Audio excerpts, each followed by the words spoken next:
Welcome to the Nerd Party.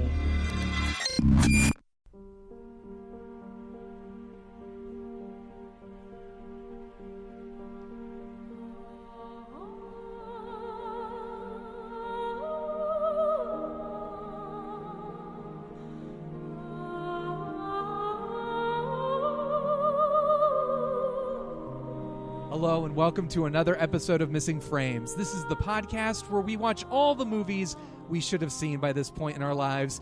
I am thrilled beyond all reason today to have one of my dear friends, Tricia Aurand, on the show as my co-host. Tricia, welcome to the show.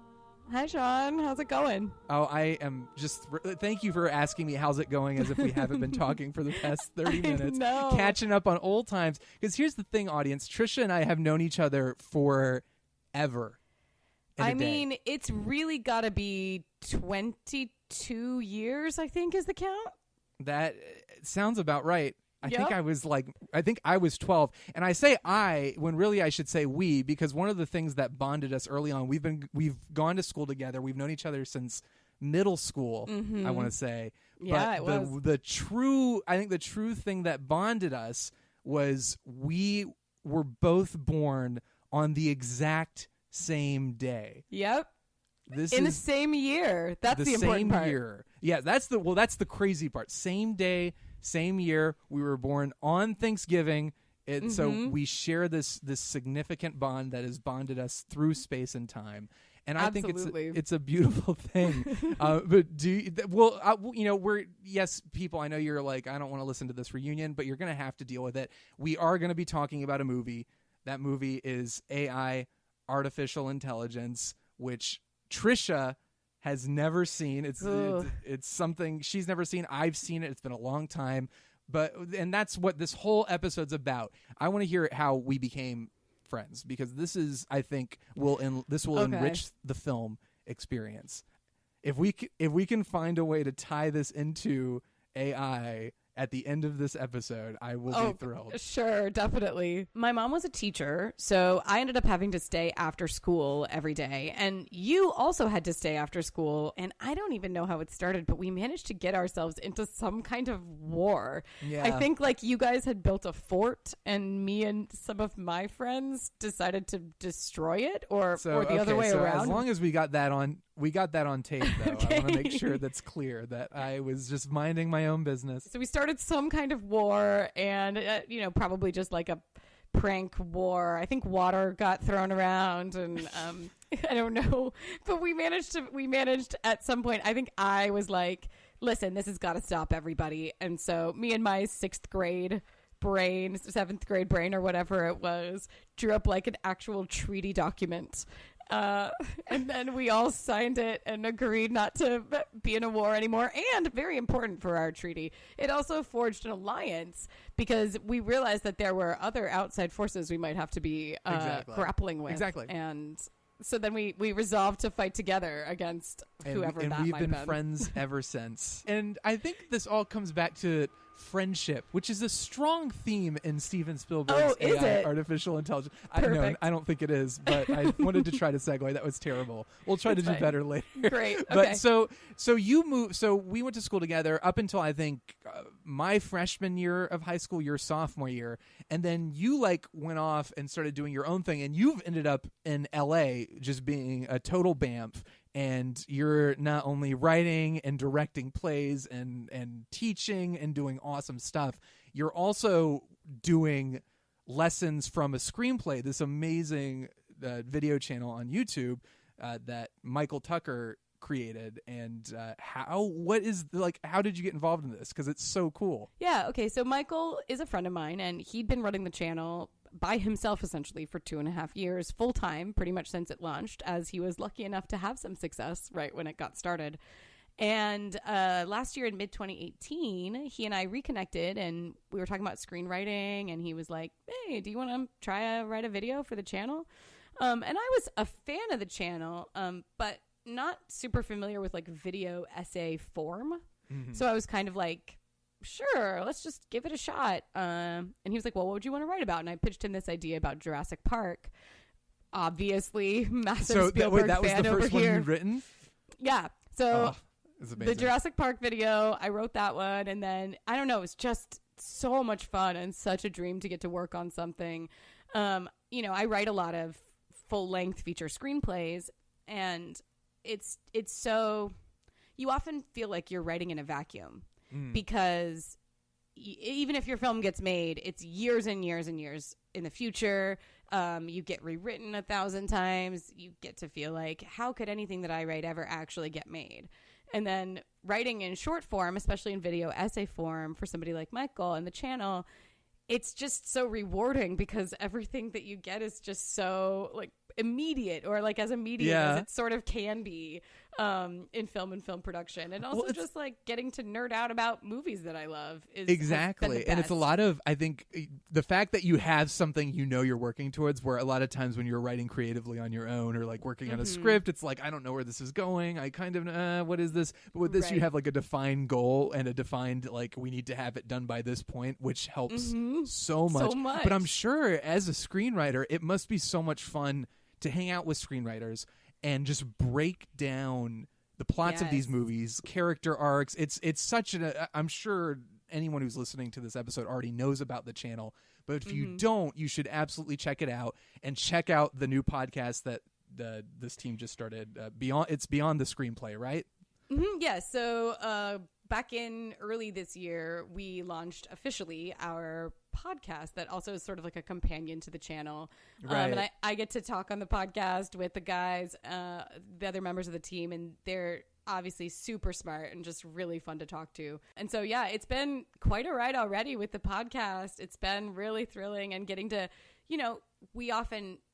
we basically have to, for the channel, really focus our topics and focus the conversation around the screenplay of a movie and try to distill it down into like one lesson.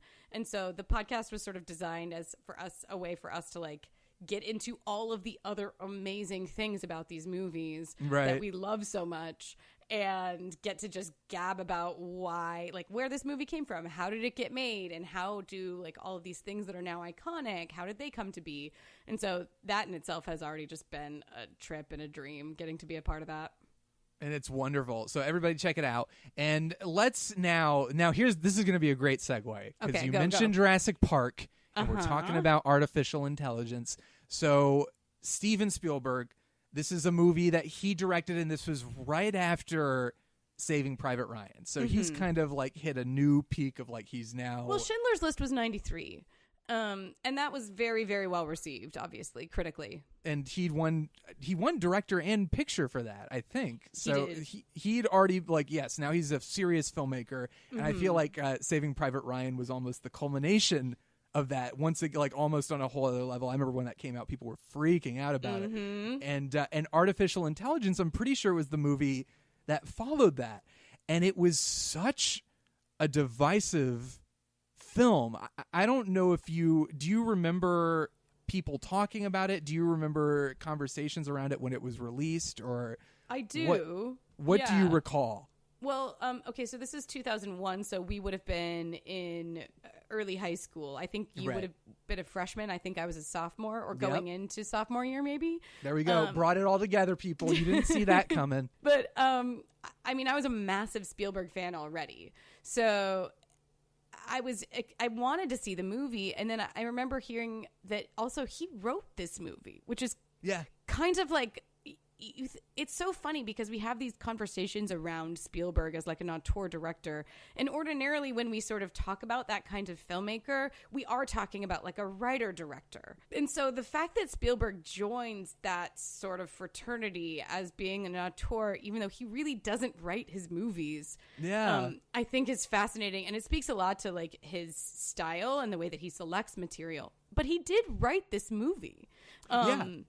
Which is just like, I remember just, he basically hadn't written anything, I don't think, since like Duel, or, I mean, did he Close write Encounters. Close Encounters, yeah. But yeah, not since the 80s. So I just was curious as to like what he was going to do with this movie. And then I do not know how or why I missed it. Because I saw Minority Report, which came out right after this. And so, I don't know. It just somehow fell through the gaps. I'm sure every person on your podcast does this. It happens all. I mean, that's Missing Frames exists to save these people from this horrible, horrible life they're living. Thank goodness. But that's kind of, I mean, Spielberg, he's probably my favorite filmmaker. And I feel like there's this kind of, I don't know. There's this snobbery in the film community, definitely, when it comes to Spielberg. And we both went to film school, so I'm sure you have participated in numerous debates regarding, like, oh, Spielberg versus Scorsese, like, who's better? It's like a constant thing, and I feel like people are so condescending about Spielberg. And what's interesting about AI specifically is it's almost like people used it as an excuse to fling all, like, here's all the things we don't like about Spielberg, specifically because this was originally going to be a Stanley Kubrick movie. Right. And he had got the rights. Kubrick had got the rights to the short story that this is based on. It was Brian Aldiss, I think is how you pronounce his name. Super Toys Last All Summer Long, a 1969 short story.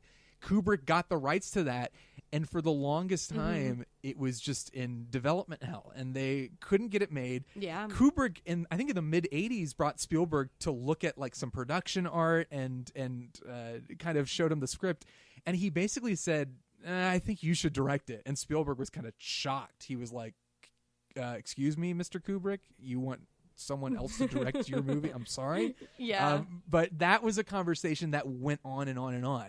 And Kubrick eventually, he went on to other projects, Spielberg too, and Eyes Wide Shut ended up taking up, obviously, until Kubrick passed away. And it was a constant debate because Kubrick was always like, I don't know if this is going to work. I don't think there's a child actor who could actually pull this role off. Right. You know, Haley Joel Osment ended up being the robot in the movie, but at the time he was like, I don't think special effects can do this. I don't think an actor can do this. And that's what held Kubrick back. And then eventually he kind of said, you know what, this is actually, Steven, this is more a movie you would make anyway. And I'd really like you to do it. Well, of course, Spielberg is so wonderful at working with children. Like, he has such a good history of really respecting children and being able to draw amazing performances out of them. And so I feel like that had to have been an influential factor there.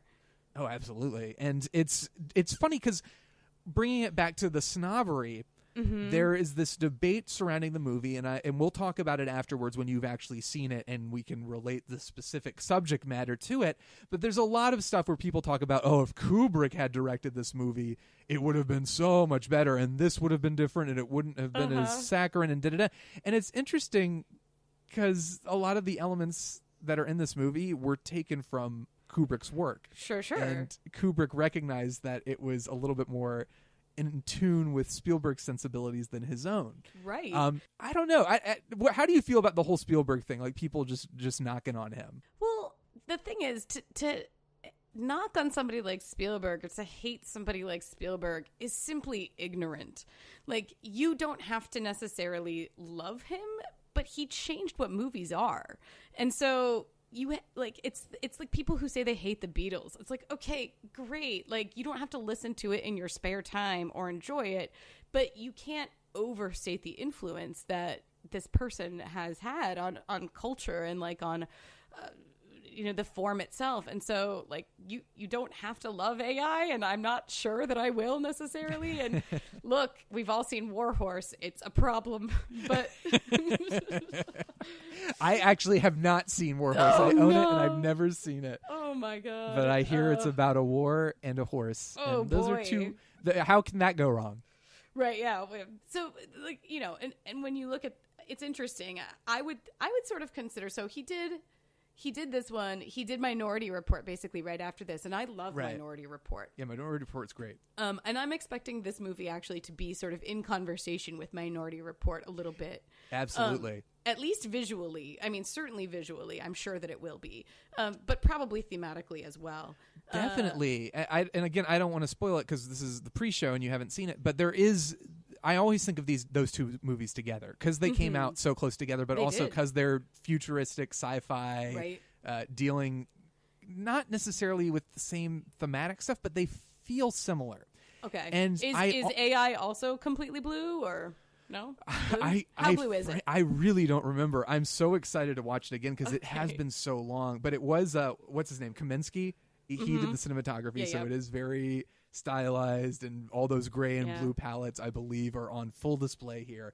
And then right after Minority Report, he did one more. Spielberg did one more that was sort of like, Catch Me If You Can, which I love Catch Me If You Can. And so a lot of people consider those to sort of be his last great films. That's what it feels like. And it's funny because AI is... Even today, it's still hotly debated, but I feel like its reputation has kind of grown and people have come to love it. And I've always had a very soft spot in my heart for AI.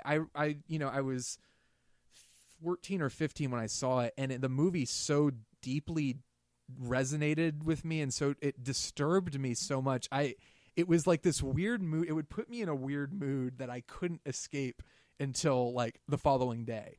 Well, the funny part is I am familiar with the score because I have like a compilation, like CD compilation of a bunch of Williams and Spielberg like scores. Right. And so I could probably like hum part of the score for you, even though I definitely have not seen this movie. But the score is haunting. The score is very operatic. Let's spend the next few minutes of this podcast just having you perform renditions of the songs. But I'm seriously, like, I'm very excited to watch it because this is a movie that continues to be hotly debated amongst Spielberg fans, amongst film fans, and amongst Kubrick fans, who are convinced that Spielberg ruined the original intent. But Kubrick fans as a group are a little overwhelming. I mean, it's true. I'm a Kubrick fan, and I speak from experience. I love Kubrick. I just like I don't know that, but I think what is so interesting about this movie, especially in Spielberg's filmography, is just how weird it is. It is so out there that to me, the argument of like, oh, what Kubrick would have brought to the table. AI is super disturbing and weird. I mean, not to misjudge or to understate what Kubrick could have brought to the table, but I feel like it's unfair to not see what's on display and to try to dismiss it as like, oh, it could have been so much better. Because frankly, it feels like an outlier in Spielberg's filmography, and it's just super weird. Like I'm very excited for you. Nice. To see it. I'm excited to see it too. And like, you know what? I feel like film people, maybe more than any other group, love to play what if games. We love to say like, oh, this role was originally going to go to this person. What if this person had played that role? We love to get into stuff like that where we're just like, this person would have done this and this person would have done that. Maybe this person could have saved this movie, which otherwise sucks or whatever. But you simply can't do that because it just isn't the world that we live in. Like, movies get made the way that they get made, and quite frankly, making any movie ever feels like a miracle. It's so hard to make movies. It's so hard to get them made. I mean, it's easier if you happen to be Steven Spielberg, but even so, there are so many factors that end up contributing to how a movie gets made, and then of course how it is received in the time and place in which it is released. And so like we see this constantly where a movie that got panned at the time is now universally beloved, or some of our best picture winners, say at the Oscars, are now universally sort of hated. Right. And so like you can yell all you want to about that kind of stuff, but it doesn't change. Like, it goes how it goes. And it's sort of like just making a little paper boat or something and just like pushing it out into a river. And it's sort of the best that you can do. And where it goes from there, there's nothing you can control about it. Right. That's a very good point. I'm excited. I'm excited for you. I have no idea what you're going to think about this movie. But me neither. Although I am looking forward to finally hearing the score in context. So. Perfect. And then we'll do a full performance when we return after our wonderful commercial break. So we will go watch it, and then we'll discuss. Yeah, I'll be right back.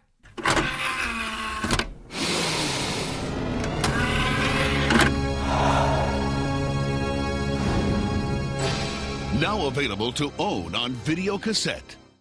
Welcome back, everyone. We've watched AI, Artificial Intelligence, me for the first time in a long time, Tricia for the first time ever.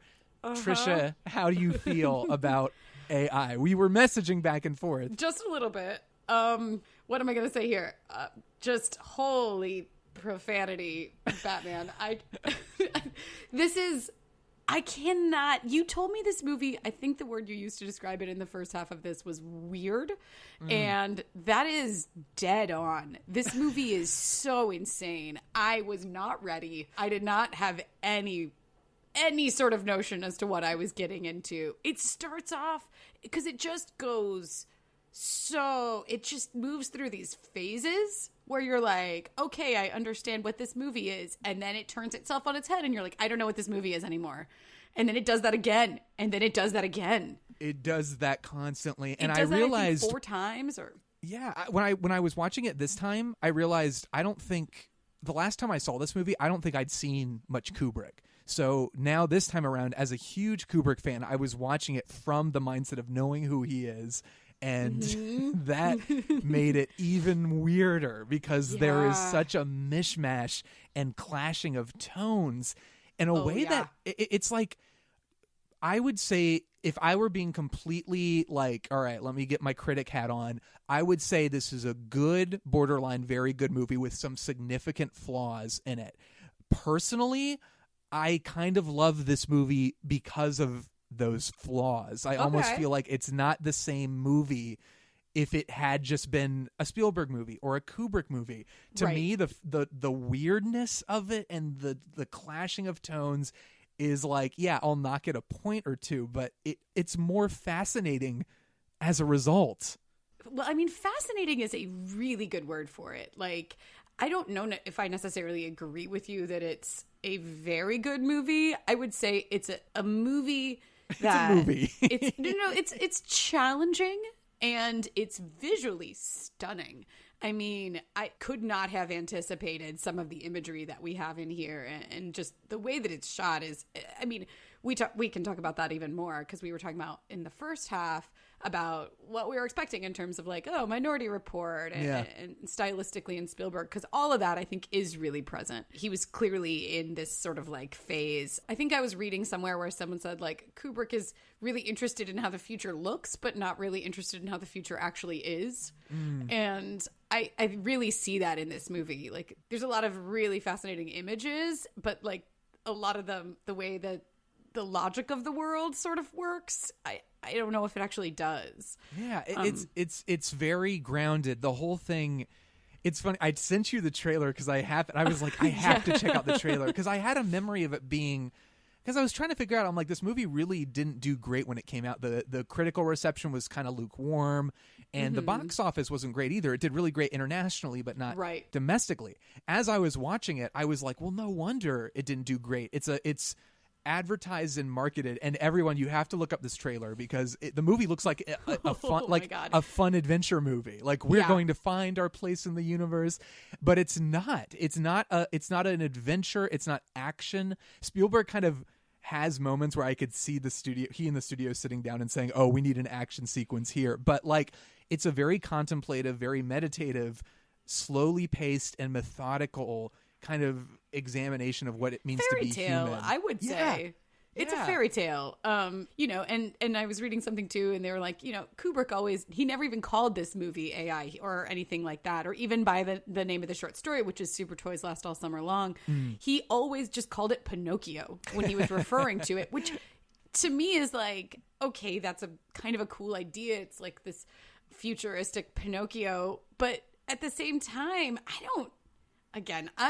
don't think I liked it as much as you did. I'm not sure how well it actually like works. Yeah. Because here's the thing. You just said this. You said it's a contemplation of what it means to be human, but I disagree because I think a lot of AI movies, or movies that sort of grapple with AI, like thinking about iRobot or like Bicentennial Man, which came out around the same time, or like what are some other movies? Both movies have Robin Williams. Oh, it's so true. They're basically more recently, the same something movie. like Ex Machina, right? Yeah. So that is like sort of blurring those lines between what an AI is and then like what a human is. I mean, part of the whole like conceit of those movies is that these robots are acting virtually indistinguishable from human beings in most important ways. But the AI, the mecha in this movie do not act like people in any way. Like, especially when they first bring Haley Joel Osment home. I'm sorry, his name is David. But his real name. I do want to talk about his performance. But Yes. When they first bring David home, he acts like a Roomba. I don't know. Yeah, he just rolls around, sweeps up the floor. He's great. But it's true. You're right. Yeah, he does not act like a person in any way. Until he imprints. And then all of a sudden he's doing what he's programmed to do. And I guess his journey to become human, and that the dividing line between, like, I guess when I say, like, what does it mean to be human? Because his whole journey is to become human. And it gets to the point where it's like, well, what's human? He is exhibiting love and fear and all these very human things. But to your point, it is also something he's programmed to do. Exactly. He's never really, like, everything he does is dictated by the fact that he was programmed to feel certain things. Right. So William Hurt's monologue, and I love William Hurt, and I think they don't give him enough to do here, but I think he's great in this part. But like his monologue at the beginning of, like, we want it to imprint, and then when we find out the rules sort of like having this, child Mecca in your house, this idea of, okay, well, he will be imprinted on you forever and ever, and there's nothing to do then at that point if you don't want him but to destroy him. In that sense, like, David's desire then is actually not human. And so by establishing that rule for him, I think you really rob him of a lot of his, like, agency and a lot of his emotionality that otherwise might be really compelling. And obviously, like, I mean, God bless Jude Law. It's just like, God bless him so much. The role he's in this movie is just so bonkers. It is, and I really love him. Gigolo Joe, what do you know? He also has the weirdest. Jude Law is the reason it works so well, because I was watching it and thinking of it in terms of the structure of the movie, which I would love to talk about in detail. Yeah. He comes in about 45 minutes into the movie, and is really, someone pointed this out, but that whole act is basically defined by Gigolo Joe's being a part of it. The second act is when he's involved, and he enters at the second act and leaves at the end of the second act. So he is the second act of the movie, and has, which is too long, I think. Yeah, well, it's very long. Yeah. And he just is there, and it's so out of touch. His goal in the movie is, I will find the blue fairy so I can sleep with her, because that's my job. Right. I will help you. Yeah. So it's like, on paper, I just see it as like, what? Why would I care at all? Like, this is so twisted. But Jude Law is so, like, endearing in the performance that I somehow really like him a lot. I mean, they don't. Here's the thing. If you have a character who is programmed, or like a robot in this case, that is programmed to do something, programmed to want something, be that singular of purpose, then when that character is single-mindedly pursuing that goal until they achieve it, that is simply not a character arc, though. Like, I enjoy watching Jude Law's performance. I think that, like, the idea of this very, like, sexualized, sensual sort of world that he inhabits is a dark but pretty compelling vision of the future. And it's a really fascinating juxtaposition to put a very innocent child's, robot into that world. I think all of that's, like, really cool. It actually really, really reminds me of Disney's Pinocchio, because it's clearly supposed to. Like, he has this, like, Jiminy Cricket teddy bear, right? Yeah. And that's sort of like his little buddy that's acting as his conscience. Yeah. I mean, it truly. And then Jude Law really reminds me of that, like, tricky fox character, that, like, is escorting him around through this world. And then they end up at, oh my God. I mean, they end up in a show, which is so similar to what happens to Pinocchio. No, they're like, he has no strings, blah, blah, blah. He ends up in a show, and then when they escape from the show, he gets taken into this, like, hedonistic world where and he gets swallowed. He's swallowed just into like the whale. belly of a whale. Oh my God. I mean, it's such a, like, one-to-one allegory in a lot of ways of Pinocchio that I think it's like, again, a really cool idea, but I'm not sure what his arc is. I mean, David doesn't change. For sure. I mean, if I were to, the problem with the arc is I think Kubrick and Spielberg, I mean, he said in numerous interviews that a lot of the stuff that he got blamed for, the kind of sentimental sweet ending, the teddy bear, like all the sweet stuff, he insists a lot of this stuff was Kubrick. And that Kubrick, the reason Kubrick handed it off to him is because he was like, I don't think this is right for me. I don't think this is me. And of course it fits Spielberg's sentiment. Like it fits his visual style. It fits his thematic style. Absolutely. But the thing is, there is a constant clashing that prevents the movie from really, like, in this case, if we're talking about David, the clash to me is the idea of the movie is that this child, this robot, is conditioned by everything around him and by everybody around him to think that he's different. And at the end, the tragedy is that he realizes he's not different. He's been programmed. Nothing he does is independent in any way. The horror of it, and why I think there is an element of sentience to him, is the fact that at the end, he realizes it. He realizes, like, he's like, oh, you've been programmed to do this. And they're like, we're manufacturing hundreds and thousands of Davids, and you are as great and amazing as we could make you. And he commits suicide. I feel like if it was a Kubrick movie, that's where the movie would have ended. He jumps off the building, and that's the end. It's depressing. And at every turn, Spielberg's afraid. I don't know if I want to say afraid, but he fears committing to that.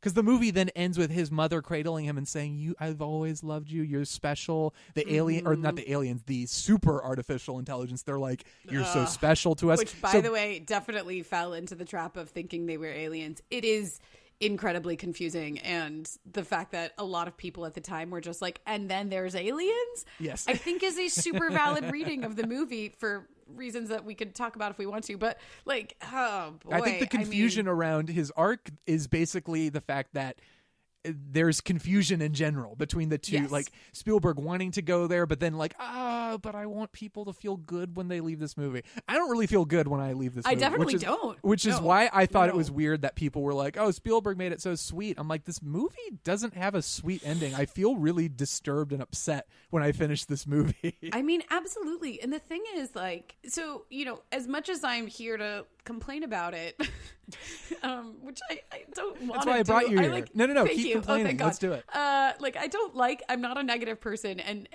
I'll say this, like, but I hate everything. I hate everything. No, I truly love movies, and even my worst day in a movie is still a great day. I watch probably 3 to 4 new movies a week that I've never seen before. I take in a lot of territory, and it's really hard to turn me off to something. And usually when I have a critical response, it's because I'm really engaged and really frustrated. But but again, like, that's saying something good about the movie overall. It is, but it's as someone who really enjoys it and considers it one of my favorite movies, it's a frustrating movie. It's a frustrating movie. It is completely, like, it is flawed in so many ways. To me, the flaws kind of fascinate me, which is why I love it so much. But, like, sure. I mean, I just want to point out something really fast, which is that Brendan Gleeson's character is named Lord Johnson Johnson. And must we, like, oh my God, I love Brendan Gleeson. It's just like, what? It's at every turn. I mean, I feel like 80% of my experience watching this movie was just me wandering around my house going like, what is happening? That's, I think, how I remember when I was... This movie is so like outside of Spielberg too. It doesn't really feel, there's Spielberg stuff here, but it doesn't feel like a Spielberg movie, which again is super fascinating to me. And he's admitted as much that he kind of was trying to do an homage to Kubrick because he just passed away and all that stuff. And to what you were saying earlier, I actually believe Spielberg that a lot of the sentimentality was already there, mostly because Ian Watson, who wrote The Treatment, has said that very explicitly. Right. Ian Watson wrote The Treatment for Kubrick, and Kubrick pretty much signed off on it. And according to everybody, Spielberg adhered very closely to that. And the teddy bear, people are critical of that. Well, that really is the main element that is retained from the short story. So they have to have the teddy bear. Like I was, thinking about that. It's like, well, you can't get rid of the super toy that is, the character. There's nothing you can do about any of that. And I do think that like, you do find it I did find it so compelling because you wonder about what you were saying about David's desire and this feeling that he's special, this feeling that he is alone essentially, and he just wants to be loved by this one particular person. And it seems so simple, and it's such a clear and relatable desire that we as the audience are just like, I mean, we all want to be loved by our mothers. I mean, our family, that's really, really simple and clear, and like almost this primal desire. And telling a story about that makes a lot of sense and is a beautiful idea. But I don't know, to argue that then gaining that love is what makes us real is thematically muddy. It is. And again, best. it all comes back to the fact that I think Kubrick was probably a little more willing to go there and say everyone thinks they're special, but really we're all kind of the same. Whereas Spielberg, and that image of just like a dozen of those androids, these lined up or hanging there along the walls. Yeah. It's just horrifying. It's and then he goes very Kubrickian, and he looks in the like the face and the eye. It's so creepy and so unlike anything else Spielberg did. Absolutely. But it's that seems to be in direct conflict with Spielberg's like just innate need to make people feel special. And I'm like, I could fall on either side of that argument. Yeah, we're all the same, but yeah, we're all unique in our own like different ways that are super crazy. Mm-hmm. But like it's like a Rorschach test almost, where it's like, how do you feel? Do you go into this movie feeling like that means this? It is so bizarre. But I really want to I want to break down as you were walking or just walking around your house, but also walking through the movie, because the structure. I want to talk about the structure of the film. Okay, it is the most not the most insane structure. It's not like a Nolan movie where it's bouncing back and forth in time. Yeah. But in terms of, like you said, it's too long. It's like 2.5 hours long, and you feel it. And each act is distinctively its own thing. The first 40 minutes of the movie, it's basically like this family drama, which is, I find really compelling. Like I watching that, I was like, okay, why does everybody hate this movie? It's kind of awesome. Yes. And really heavily, I thought, I was going to say really heavily, I thought influenced by The Sixth Sense, which I think you could argue that The Sixth Sense is heavily influenced by Spielberg and Kubrick anyway, because M. Night Shyamalan was such a much younger filmmaker. But there's that shot in the beginning of the movie where, so similar to The Sixth Sense, where she leaves him in the kitchen and she walks into the laundry room, and when she comes back, he's done something totally creepy. Yep. And the camera doesn't cut. So there's that scene is in there. And I just remember thinking like, oh, you've got Haley Joel Osment in there. It's hard not to do that comparison. Oh, for sure. And that's why he's in the movie. He just got nominated for Sixth Sense. So, know, Spielberg, it was so clear that he said, I watched an interview where he basically said Haley Joel Osment was his first and last choice for the part.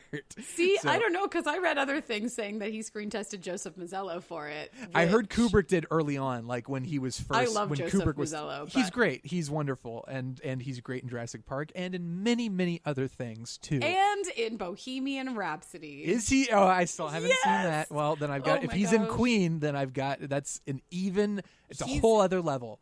I mean, he is. I will go out on a limb here, and this is, I know we not on topic at all, but I will go out on a limb here and say he is the best part of Bohemian Rhapsody. He plays John Deacon, the bass player, and it's amazing actually how much he looks like the real John Deacon, which I guarantee is a big part of the reason why they cast him.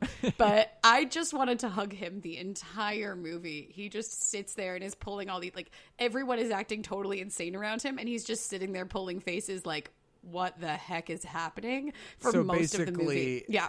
I just want to point out, I'm always up to go off topic when it comes to Joseph Mazzello. It's okay. Same. But it's true. He was originally, I think Kubrick saw him based on Jurassic Park, because Kubrick was convinced effects hadn't stepped up to his level to make this movie work. Yeah. But I think the CG effects in Jurassic Park was like, okay, maybe this could work, and also maybe that kid could be David. I don't know. So I think that's when he was screen tested, and then and of course he would have been too old by the time the movie actually got made. So, yeah. But yeah, no, I agree. And Haley Joel Osment's performance is astonishing. He does such a tremendous job with such an insanely difficult role. And I read somewhere that it was his idea that David should never blink on camera. Oh my God. And how creepy. It's so good. I watched this movie when I was younger, and it just never occurred to me. But you watch it when you get older, and you see, and you've seen a lot of movies, and you know how badly movies with child protagonists can be when the performance is not up to snuff.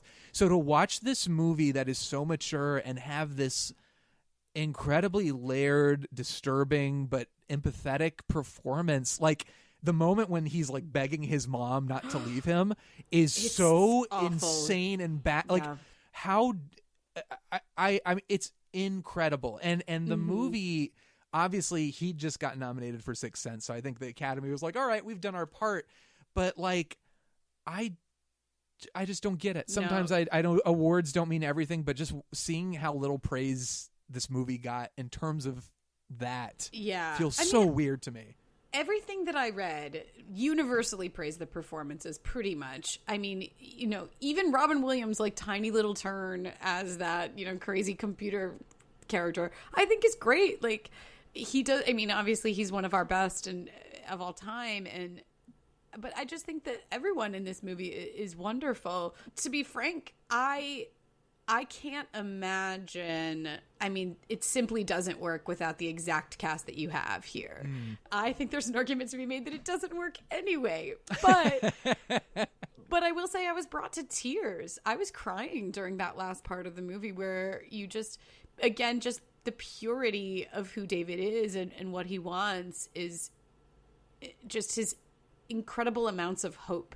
You know, as he's sitting there and praying to the blue fairy over and over and over again for 2,000 years. It's so, I think that really, I like, this is like a therapy session for me because it's so affected me. I said this in the first part, but like I would like the rest of the day I was like in a fugue state. Like I would be so affected by this movie that I would have to sleep it off and kind of shake off the mood. And I'm older now and I've seen more weird stuff, so but it's still, I still feel that, I still tap into that emotion. And I think so much of it is this poor kid who has a miserable life, who it just doesn't get what he wants ever, really. He gets, I mean, his mother tells him he loves him. Oliver Twist, like like it's just never, the character never gets what he wants. Even at the end, he gets to be with his mom, but then she dies, and then he dies. So to me, it was always so disturbing. Sorry, spoilers, everybody. Yeah, spoilers. Everybody dies. But so the first act of the movie is very structured around his home life, around his family, around his relationship with his mom, around their son, because their real son has this incurable I truthfully did not expect the son to come back when, like, they're like, oh, he's awake now and he's fine.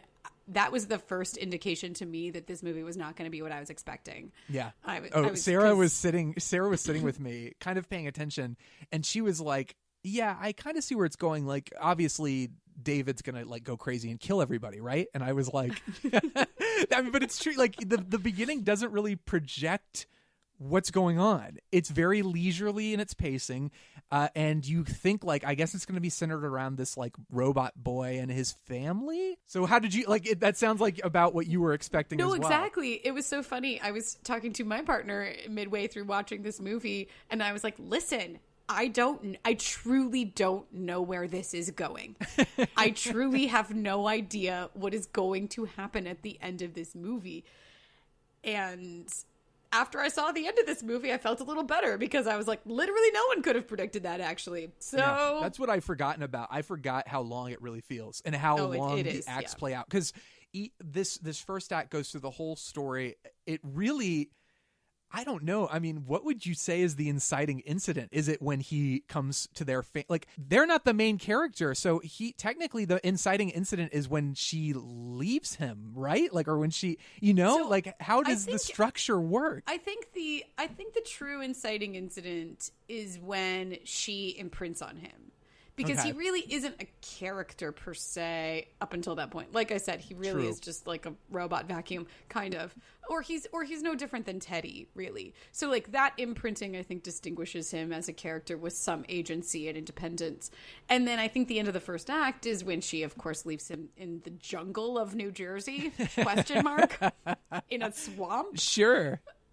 It's the future. I mean, sure, why not? If the oceans have risen that far, New Jersey is now a jungle. Let's go with it. So yeah, I think that's sort of the clear mark at the end of the first act. But that is 45 minutes in. It's a long first act. The second act, I think, really meanders in a way that probably doesn't work. Oh yeah, especially the flesh fair stuff. Oh yeah, it goes on so long. It is, and I was watching it this time and thinking to the part where the Tron guys, basically characters from Tron, get on a motorcycle and chase all the robots around. I just remember thinking, this is so clearly like we need to have like something for the trailers where everyone's running. Some kind of action. Exactly. Something has to happen. Yeah, and it's effective in a way because the movie has been so dreamlike and subtle almost. Not completely subtle, but it's been very like dreamy. I know what you're saying. Yeah, and so the second act, they open with Joe, which is great, and that kind of sets you in this whole new world. But then they have this very like extended chase sequence that leads into this crazy, like, we're just dumping acid on robots and cutting them in half, and what is going on? Yeah, and it's just that I felt like I was like, God, this movie is all over the place, which is something I hadn't noticed the first time I saw it. I mean, and that's what you were talking about earlier with that tonal switch that I think is a little bit hard to process. Like, you're like, oh, this is this like family drama, which does get dark. I mean, it is dark, absolutely. That scene where he creeps into the bedroom with scissors, it's just, which is so Minority Report, and should be said. Like the opening sequence of Minority Report is about like a murder that involves a pair of scissors in like a bedroom, and it's interesting, but it is truly like suspenseful and very dark that happens. So it's not so much of like the darkness that's the tonal switch. It's more just like us trying to find our footing in a world that is suddenly, I'm gonna go with, garish and outrageous, where it truly was quite restrained before. That is the movie that they sold audiences, is the flesh fair and that middle portion of the movie. And the rest of the movie kind of gets left by the wayside. But you're totally right. And it's very... It works in terms of giving the movie a jolt, but God, I forgot how long it takes to get to that point. And I do love this. The stuff that sticks out a lot to me is the stuff in the beginning with him, kind of the sibling rivalry and the weirdness of it. And I really loved the pool scene where he suddenly goes and his defensive programming comes in, which is a really brilliant way story-wise to get him out of there, to make it so his mom has to get him out. Exactly. But it's very strange. And I think the reason I am okay with the second act is because of Jude Law. That's really it. I mean, I will basically watch him do anything. And this part is so insane that it kind of works, where you're just like, all right, what is this character going to do and say now? I can't tell. I don't know. And of course, you know, he is a really good guide for David, because otherwise David would be just like absolutely hopeless. He's way too innocent. And so having somebody like Jude Law, but again, if you have a character that's a robot and it's only acting like a robot, there's a point at which you're just like, well, this is a movie not about people. It's a movie about robots. Yeah. And so like my ability to empathize becomes a little bit limited, because again, they're just doing what they're programmed to do. Right. And Blade Runner kind of covers the same. I mean, it's the visual, the second part of the movie is very visually inspired by Blade Runner. There's a lot of rain, there's a lot of neon, there's a lot of like leather, like just like crazy outfits. But the idea of Blade Runner is the idea of like, at what point where do you draw the line? Like what makes you more human than human is the motto of their of Tyrell Corporation. And this movie is like dancing around that, and it comes up random. Like, I remember thinking when Jude Law kind of corners him and says, the humans hate us, you know, I was like, yeah, this movie is kind of dancing around that whole, we've seen the flesh fair, but it never, the journey of David is so at odds with that movie. Like it's Right. like the Absolutely. two are competing for the front, like the center stage. Right.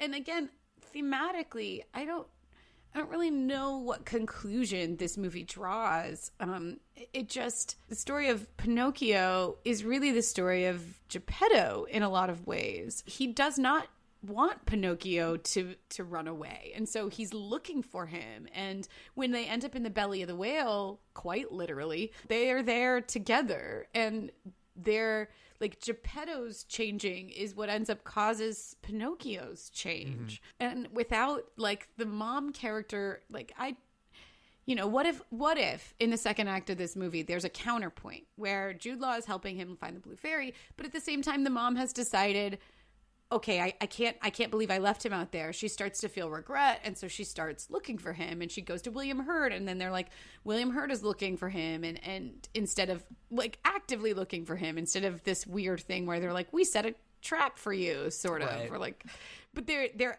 actively trying to find him, and it is because I think a fascinating question that this movie does sort of pose is, what is the moral responsibility of a human toward a machine? Yes. What is our moral responsibility here? Or, in the same way that we anthropomorphize all kinds of things, our cars and our computers and different things like that. We do. And I think that that's a fascinating question, but without the presence of human characters throughout most of this movie, I don't think it ends up grappling with that question in a way that it could, or that I maybe wish it did. That idea, it feels more, that concept of the mother going out and looking for him almost feels more like a standard Spielberg movie to me. Sure, yeah, which is kind of absolutely. why I'm glad he didn't go in that direction. For some reason, the coldness and the weirdness of it, I almost don't want You the dig human it so connection. much. Yeah, I know. Well, I do. I don't. It's weird, and people who have listened to other episodes of this podcast can catch me in another of contradictions where I say I didn't like this because the characters weren't strong enough. Because I'm such a character person. A movie can be like mediocre, but if it has great characters, that's all I really care See, about. I'm a theme person. Yeah, so that makes sense because yep. But it's this movie, the characters are not necessarily, it's great performances, not necessarily great characters. Yeah. But I think the cold weirdness of it and the fact that it's a Spielberg movie where every ounce of him clearly is screaming to give an emotional thread to the audience, Sure. he resists the urge to do that. I kind of love that and the weirdness of it. Listen, I'm here for weird choices. And I also am really here for another thing that I can't get over about movies is when I can get a real look into the mind of a filmmaker with a movie. And you do get the sense that this is a deeply personal work for Spielberg. We know, I mean, I have written, I've done a lot of research, and I have written about Spielberg at different times. So I know a decent amount about his home life or anything that he's been willing to talk about his home life. But we know from watching his filmography how affected he was by his early years and as a child of divorce. And we see things like that. We see that in Close Encounters. We see that in E.T. He was a lonely kid. Yeah.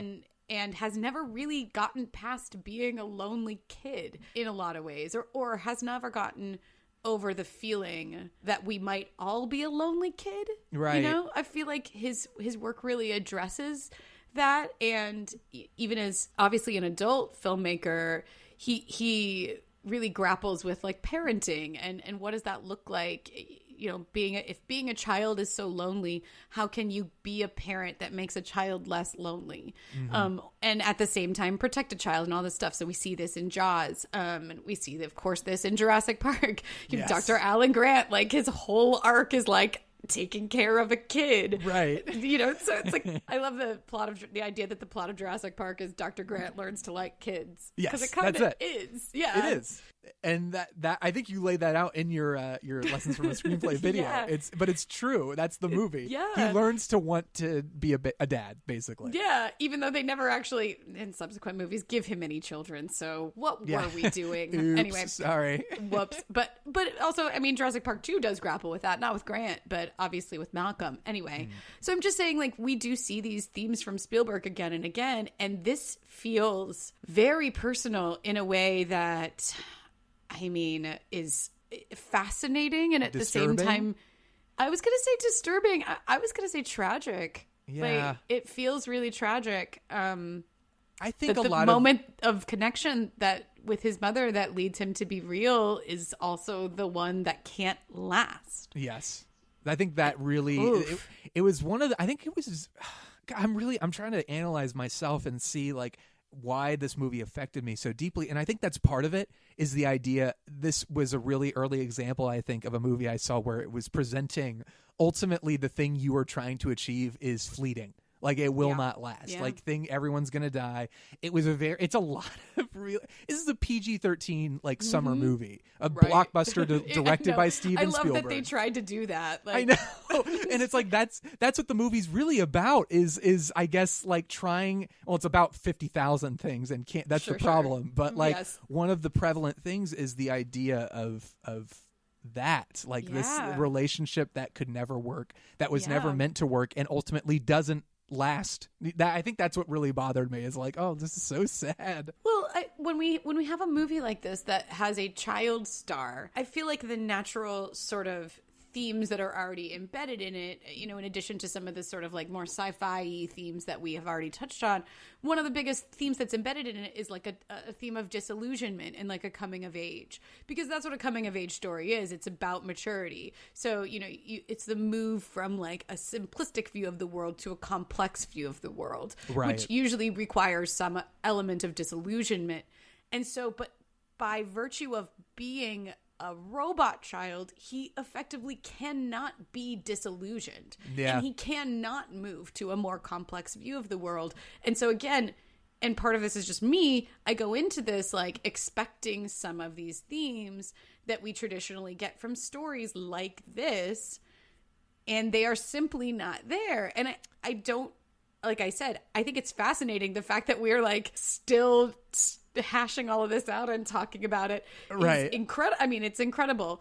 Well, I think the argument, the argument I have against that is the fact that it's not that it isn't there, because his realization is that he's not special and that he has been built to do this, and that's his breaking point. But it happens at the end.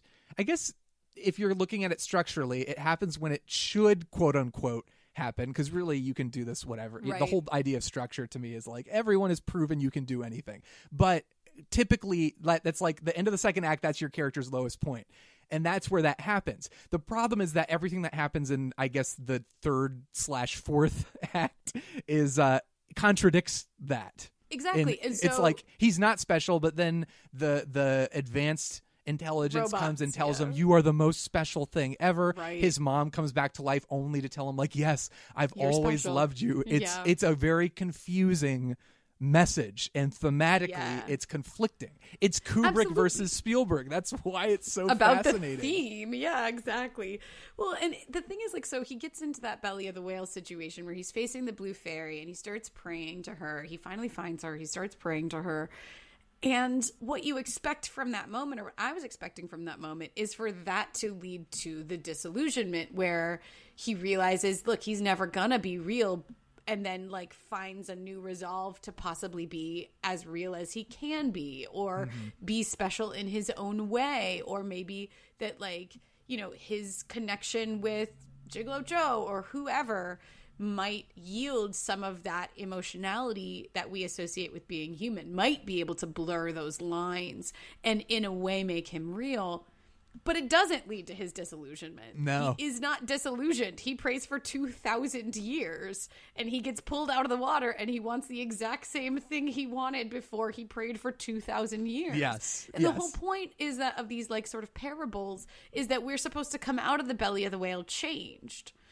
And he doesn't. He doesn't. He's changed before he goes in, and then he's changed again. But it's like he falls in disillusion, and he comes out like, no, everything's okay. I found the blue fairy. Let's go back to that. Right. Like, I don't know. But again, it is fascinating in that it messes with these sort of archetypes where, you know, you see, and again, all of the imagery is just absolutely incredible. Like the moment where the blue fairy, you know, who looks like the Madonna, when she shatters, you're just like, oh, that, you know, after being unthawed from the ice or whatever. It's an incredibly visual moment. And again, I think like now he's disillusioned.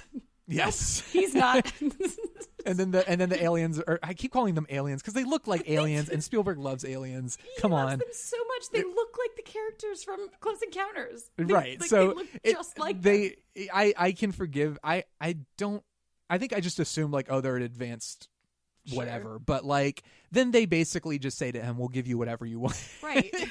And it's really, I remember at first they talked to each other with subtitles, which I thought was goofy, but then they speak in English to him, which was like even goofier. With British accents. Yeah, it was British accents, exactly. So the movie, I'm like sitting there and I'm watching and I'm moved, but I'm also underneath it all. It's goofy. It's goofy. The whole thing is goofy and it's ridiculous. And I can just sense Spielberg trying to say, no, we're going to get through this. Don't worry. I know it's sad, but it's going to be okay. Because look, they love him. They want him to be happy. But don't you want to be happy? But it's like by the end of the movie, it's so like the movie's broken and it breaks you. And it's like, there's no going back. Yeah, totally. I'm completely broken. Well, and like, I just don't buy that. There's a couple of like plot things that I don't buy, and I don't like to be a nitpicky plot person, but like I don't buy that this higher intelligence cares at all about humankind, and like why do they want to study them? That makes no sense to me. It's like a nice idea, I guess, where they're like, humans made art and blah de blah, and we want to find out, and I'm like, they don't care. It's also a little hard to believe that David is the only thing left to connect them to humanity. You know, that was ridiculous.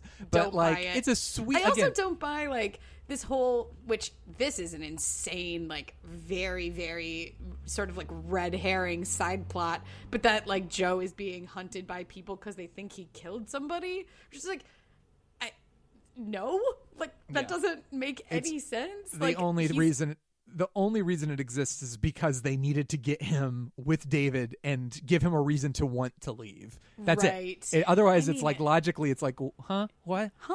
No, because like we already. I mean, that's a fascinating idea. Can a robot commit a crime? Make a whole movie about it. Oh, they did. It's called iRobot. Stars Will Smith. You can check it out. With Will Smith, the best. I mean, let's just make this episode about Will Smith from here on out. Sure. I mean, I'm always here for it, but but yeah, and again, this movie is struggling constantly, and it's fascinating in that regard. But the things that don't work for me really are just, as much as I love Spielberg, his need to it has to be fun, and the audience has to feel like they got their money's worth. Like the Chris Rock robot, like he's like, oh no, don't put me in there. It was like, what is going on with this? And then I remember really feeling it when David climbs into the ship. And there's like this John Williams action music, like dun dun dun dun dun dun, and it's like, wait a second, what movie am I watching? And I just see Spielberg saying, "Oh, you know what? Here we need to have like a sequence where it's just fun and exciting, and the audience can really like invest." But it feels like those crowd pleasing tendencies don't belong in this movie. Well, and here's the thing. So like, I absolutely agree. This is not a popcorn movie. And so I think a lot of the dissonance that came from the critics was that they were fed one thing and they got another. And what you were saying at the top half of the show, which is that like time has been actually quite forgiving to this movie, I tend to agree with, in that like you can watch this movie now, like I just did for the first time, you know, sort of looking back on it and take it sort of at its own for what it is. You know, I hadn't seen the trailer up until you said it to me earlier this morning. Right. But it is just like a puzzle of marketing, and you know, it came out at a time where probably people just like wanted another big Spielberg splashy action movie. And, because this is his first after, you know, I guess it was the first one since Jurassic Park. Really, that was like a sci-fi adventure quote unquote movie. So I think they were really trying to think about like what he was making in the mid 90s and stuff like that. But I mean, if you go in expecting that, obviously you're gonna be disappointed about this. Good thing though, he made Minority Report right after this. Yes. But I've heard people call this like, you know, Spielberg's Running Man trilogy that he made in the early 2000s, which is like, you have Minority Report, you have Catch Me If You Can, and those are unquestionably this idea of like Running Man movies. Right. And I do not think this movie qualifies. I'm sorry. It's a nice idea. Yeah, it has running in it. I guess that's There's what a people are little like, bit of it works. There's a scene where some Tron running. motorcycles chase after a kid. So Right. yes, but No. but it's the relationship between this and Minority Report, which in retrospect, I think it was a little much to say. I see how the two could be bunched together, but I think it's more cinematically and in Visually, terms of visually, and also Spielberg going into like a darker kind of blockbuster, because AI and Absolutely. Minority Report are very dark movies, more so Yeah, than what Minority he'd done before. Minority Report is like John Anderton. That character is this profoundly broken character, and he's so lonely and guilt stricken the whole movie for losing his son, and he does not get any redemption of that. He does not get to save his son or find out what happened. He never finds out what happened to his son. Sorry, spoilers for Minority Report also, everybody. Spoilers for everyone. Spoilers for everything. Like he does not ever get to find out what happened to Shawn, and Shawn obviously made a really great podcast called Missing Frame, so he turned out okay.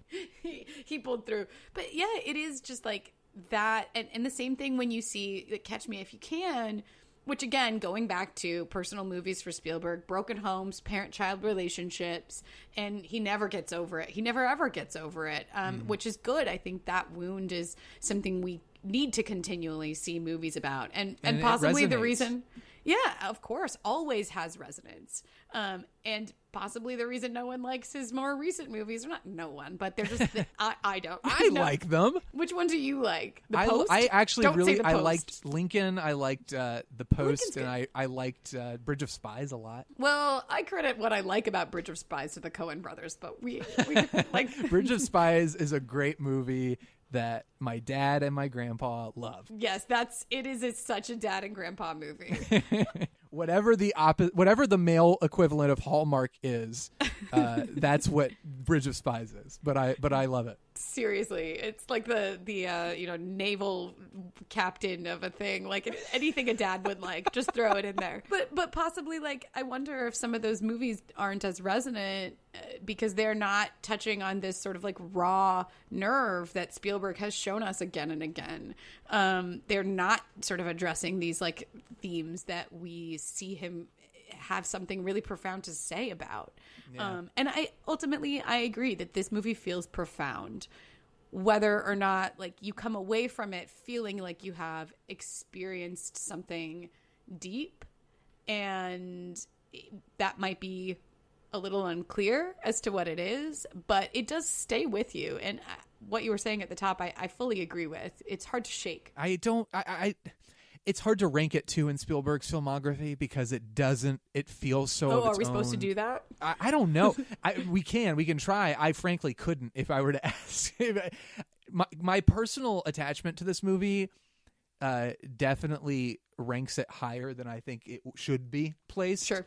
But it's not his best movie, but it's I think unquestionably one of his most fascinating movies. I was going to say that. Yeah, the history of it too. Just the fact that it's basically Spielberg and Kubrick. It's essentially a collaboration between the two of them, and it feels wholly Spielberg, but at the same time, it's not. That to me makes it absolutely a worthwhile addition to his filmography. The placement of it's being released in his overarching career is fascinating. Yeah, I agree. And I connect real strongly with the weirdness of it, and I think the performances are great. But I also recognize the significant flaws it has. But I mean, how do you feel like if you could place it amongst the rest of his movies, where would it rank in terms of like first tier, second tier? I'm not going to put it on. I'm not going to put it as a third tier movie. I mean, his movies that are down there are pretty down there, I think. Which, as someone who like could not possibly be a bigger fan, like just I want to say all of this with all of the love in my heart for this filmmaker. Well, Spielberg is a regular listener of the show, so I'm sure he Yes, appreciates that. Steve. Thank you. Thanks, Steve. So yeah, I absolutely would not put this down as a third tier. This has got to be a second tier for me. I mean, because like the first tier movies we're talking about are so insanely good. Like the first tier movies that you're talking about, we're talking about Jaws, we're talking about E.T., Jurassic Park, Schindler's List, Saving Private Ryan. Like what? Raiders. Oh, I didn't even say Raiders. What am I doing? Like, there's too many. That's the whole thing, is that his first tier movies, he has so many triumphant additions to modern cinema that it would be impossible for a movie like this, I don't know, maybe even expertly executed without some of the problems we're discussing, to join sort of those ranks just by virtue of what it is. Yeah. But I think it's a pretty solid second tier movie. I mean, what are some of the second, like, pretty universally we can agree are like second tier Spielberg? I mean, like second tier Spielberg is still like good, so it's hard to say. I'm looking. Like, at are we talking like Poltergeist here? I mean, like, yeah, sure. If that count, and like Close Encounters is like first tier for me, but I know for some people it's like for some, second well, tier. it's a little hard to watch. It, like this movie, it's a little too long, and it's kind of like, all right. Yeah, but I really do like Close Encounters a lot. I don't know. I guess second tier would be for me everything he's made since. What, like The Terminal? Yeah. Well, yeah. I don't know. It's so hard, and this movie doesn't have an obvious place. No, in any of it, really. It doesn't. I do think like its spiritual brother is. Well, what would you think? I was about to say Minority Report, only because they were sort of made by the same version of Spielberg around the same time. So you could kind of put that there. But at the same time, like I said, you have, like, there's a lot of E.T. in here. There's a lot of Close Encounters. There's a lot of Close Encounters. Absolutely. Yeah, I mean, you bring up just going back and looking at thematically what he's focused on, you do see a lot of that in AI. And again, this is one of 3 screenplays Spielberg is credited with. Right. It's Close Encounters, Poltergeist, and this. And he has sole screenwriting credit on this one, and I think Close Encounters. But like, that is fascinating to me. I agree. Again, it is such an interesting product to come from something like that, to say, yeah, this is one of 3 screenplays Spielberg wrote, and to watch AI thinking like, okay, interesting, and seeing the final result, it's that to me is just that's what makes it so worth people's time, even if they don't like it. I'm gonna put this out there. I mean, there's something about it that reminds me of Hook also, which is just like, I don't care. I know that makes no sense, but because Hook is obviously this rollicking adventure romp sort of thing, but it was just a fairy tale aspect of it. Yeah. And also, again, you know, what you have in Hook is sort of a reverse coming of age, which you have a man who is disillusioned already and has this very bleak, sort of cynical outlook on the world, and he has to rediscover something simplistic. And so this idea, again, the motivations of David here are incredibly pure and childlike in a way that I think is kind of refreshing. And so, I don't know, there's something, again, fairy tale-ish about it that I think sort of echoes all of that. But anytime you're talking about a filmmaker like Spielberg, you're sort of holding all of these, like, you have your hands full of all of these movies at the same time. And you're just kind of like, all right, it's a lot of movies to hold, and you got like Always in there, and you're just like, okay, I'm doing my best over here. Like, it's true. What would you? So this is totally your this is beyond the screenplay. This is your thing. But since you're doing that, since you're part of that team, let's do this. What lessons would you take from AI and apply to your writing or storytelling and that kind of stuff? You know, as I said, I'm a big theme person, and I think that when theme is really executed at its highest level, it is a perfect marriage of form and theme. By saying form, I include genre.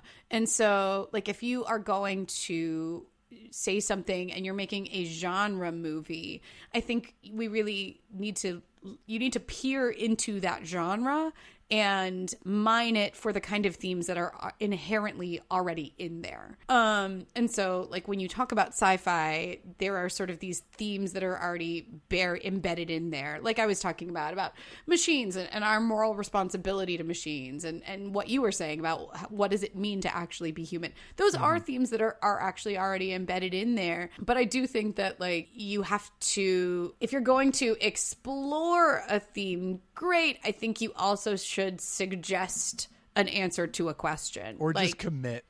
just commit to one. I don't know, and so I think that's something that I sort of feel like I've said that to death. Maybe I haven't actually said it on Beyond the Screenplay yet, but I feel like that's something that I talk about a lot when I'm talking to young screenwriters.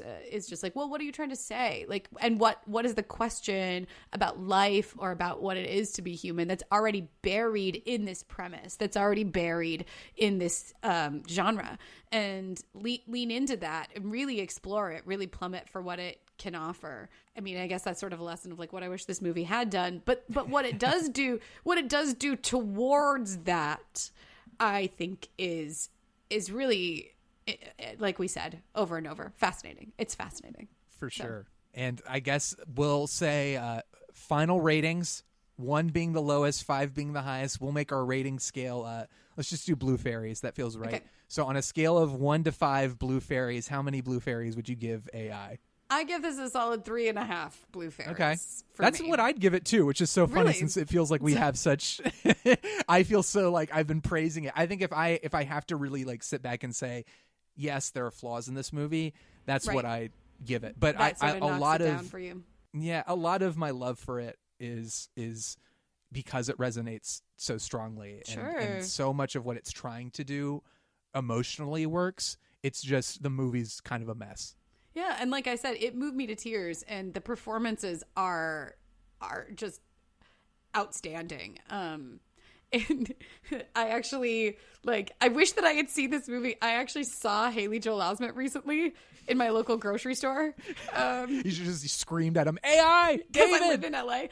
I definitely, I did not say anything to him, because that is not what we do in grocery stores in Los Angeles. No. But I would have had a different view, I think, or I just would have, I don't know, looked at him maybe a little differently, because I just respect his performance in this so much. It's astonishing. It really is. It feels mature and self-aware and super intelligent for someone as young Would as you he was, say so. artificially intelligent? Okay, get out of here. That's the final. Oh, you know what I forgot to mention? This is we'll wrap it all up with the story, which is that this is one of the first gifts I got my wife when we started dating.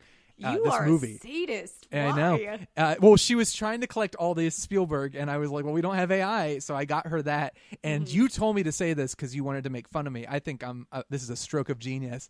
I wrote her a little note in the Amazon shipment, and I said, my love for you is not artificial, but it sure is intelligent.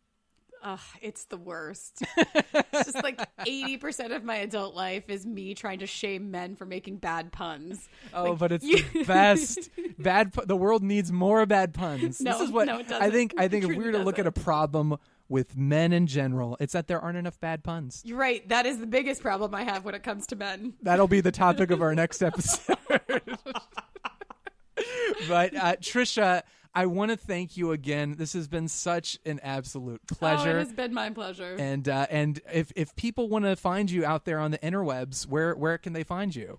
Absolutely. So first of all, check out our YouTube channel, which is called Lessons from the Screenplay. Yes. We just released our 1 million subscriber celebration video, Woo! which is about adaptation, and it's a very special one. So It's definitely fantastic. check that out. And of course, our affiliated podcast, Beyond the Screenplay, if you want to hear me and some other super smart people, including some really cool screenwriters, talking more about these movies that we love so much. And you can tweet at me. I am at Tricia Jean A, TriciaJean at Twitter, obviously. Yay. And I'm at YayShondorman on Twitter. I want to see some AI apologists come out of the woodwork. Bring it. I talk love to it. us. I want to Yes, hear this. please. I want to hear all the opinions about this movie. Do Tell you us prefer? why we're wrong. Yeah. We're not, Tell but you us- can try. Tell us how wrong we were, and we will end you. But I want to hear some opinions. Do you like Spielberg's version? Do you think he screwed up whatever Kubrick had in mind, even though we clearly I think we made it Look, about we as clear as debunked that possible theory, that yeah. he didn't. Yeah, and you can also check out thenerdparty.com. That's the network that Missing Frames is a part of. Tons of great stuff on there. You can follow the Nerd Party at Join Nerd Party on Twitter, like the Facebook page, The Nerd Party, all that fun stuff. Tricia, we'll have to do this again. We'll talk I'd about love all to. the Spielbergs, and I hope you have a wonderful day, and I hope our audience has a wonderful day as well. Bye, everyone.